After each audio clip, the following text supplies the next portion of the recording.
ഈ ചിത്രം നോക്കൂ. 2, 5 എന്ന ബിന്ദുവിൽ നിന്ന് 6, 7 എന്ന ബിന്ദുവിലേക്ക് നീങ്ങുമ്പോൾ എക്സ് സൂചക സംഖ്യ 4ഉം വൈ സൂചക സംഖ്യ 2ഉം കൂടുന്നു. അതായത് എക്സ് സൂചക സംഖ്യ കൂടുന്നതിൻ്റെ പകുതിയാണ് വൈ സൂചക സംഖ്യ കൂടുന്നത്. വര നീട്ടി വരച്ച് അതിൽ മറ്റേതെങ്കിലും 2 ബിന്ദുക്കൾ x1 y1ഉം x2 y2ഉം എടുത്താലോ? എക്സ് സൂചക സംഖ്യകളിലുണ്ടാകുന്ന മാറ്റം x2 മൈനസ് x1ഉം വൈ സൂചക സംഖ്യകളിലുണ്ടാകുന്ന മാറ്റം y2 മൈനസ് y1ഉം ആയിരിക്കുമല്ലോ. y2 മൈനസ് y1ഉം x2 മൈനസ് x1ഉം തമ്മിലുള്ള ബന്ധം എന്താണ്?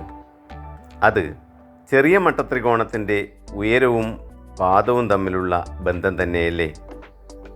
അപ്പോൾ y2 മൈനസ് y1 ഹരിക്കണം x2 മൈനസ് x1 സമം 2 ഹരിക്കണം 4 അഥവാ 1/2 ആണല്ലോ. മറ്റൊരു തരത്തിൽ പറഞ്ഞാൽ y2 മൈനസ് y1 സമം 1/2 ഗുണിക്കണം x2 മൈനസ് x1.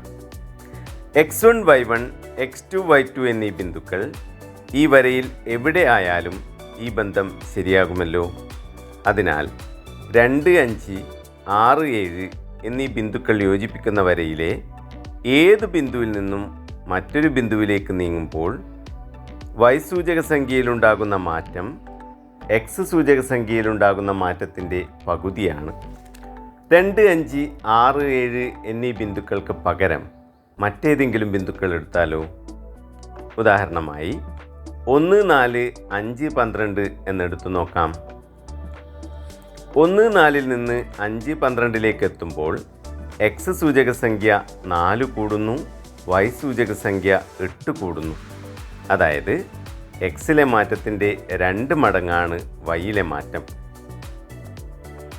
ഇതിലെ 2 ബിന്ദുക്കൾ x1 y1 x2 y2 ആയി എടുത്താലോ?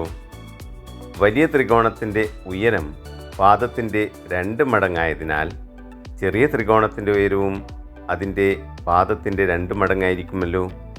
അപ്പോൾ y2 മൈനസ് y1 സമം 2 ഗുണിക്കണം x2 മൈനസ് x1 ആയിരിക്കുമല്ലോ.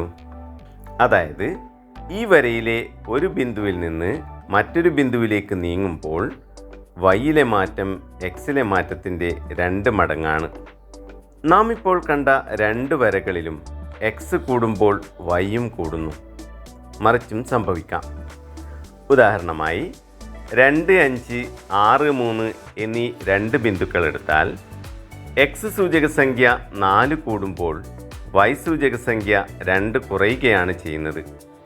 ഇത് മറ്റൊരു രീതിയിൽ പറയാം. 2, 5 എന്ന ബിന്ദുവിൽ നിന്ന് 6, 3 എന്ന ബിന്ദുവിലേക്ക് നീങ്ങുമ്പോൾ എക്സ് സൂചക സംഖ്യയിലെ മാറ്റം 4ഉം വൈ സൂചക സംഖ്യയിലെ മാറ്റം -2ഉം ആണ്.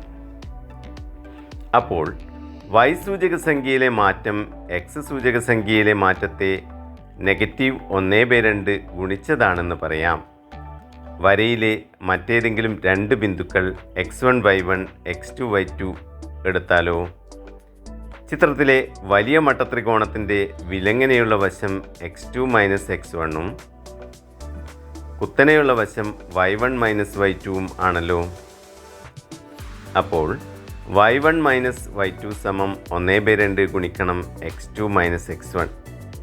ഇതിനെ y2 മൈനസ് y1 സമം -1/2 ഗുണിക്കണം x2 മൈനസ് x1 എന്നെഴുതാമല്ലോ. അതിനാൽ 2, 5, 6, 3 ഇവ യോജിപ്പിക്കുന്ന വരയിലെ ഒരു ബിന്ദുവിൽ നിന്ന് മറ്റൊരു ബിന്ദുവിലേക്ക് നീങ്ങുമ്പോൾ വൈയിലെ മാറ്റം എക്സിലെ മാറ്റത്തിനെ -1/2 കൊണ്ട് ഗുണിച്ചതാണ്. നാം കണ്ട ഉദാഹരണങ്ങളിലെല്ലാം വരയിലെ ഒരു ബിന്ദുവിൽ നിന്ന് മറ്റൊരു ബിന്ദുവിലേക്ക് നീങ്ങുമ്പോൾ എക്സ് സൂചക സംഖ്യകളും വൈ സൂചക സംഖ്യകളും മാറുന്നു. അങ്ങനെ മാറാത്ത വരകളുണ്ടോ? വൈ അക്ഷത്തിന് സമാന്തരമായ ഒരു വരയിലെ എല്ലാ ബിന്ദുക്കളുടെയും എക്സ് സൂചക സംഖ്യ ഒന്ന് തന്നെയല്ലേ? അതുപോലെ എക്സ് അക്ഷത്തിന് സമാന്തരമായ ഒരു വരയിലെ എല്ലാ ബിന്ദുക്കളുടെയും വൈ സൂചക സംഖ്യ ഒന്ന് തന്നെയാണല്ലോ. ഇതിൽ നിന്നെല്ലാം ഒരു കാര്യം കാണാം. അക്ഷങ്ങൾ ഒന്നിനും സമാന്തരമല്ലാത്ത ഒരു വരയിലെ ഏത് 2 ബിന്ദുക്കൾ എടുത്താലും വൈ സൂചക സംഖ്യയിലെ മാറ്റം എക്സ് സൂചക സംഖ്യയിലെ മാറ്റത്തെ ഒരു നിശ്ചിത സംഖ്യ കൊണ്ട് ഗുണിച്ചതാണ്.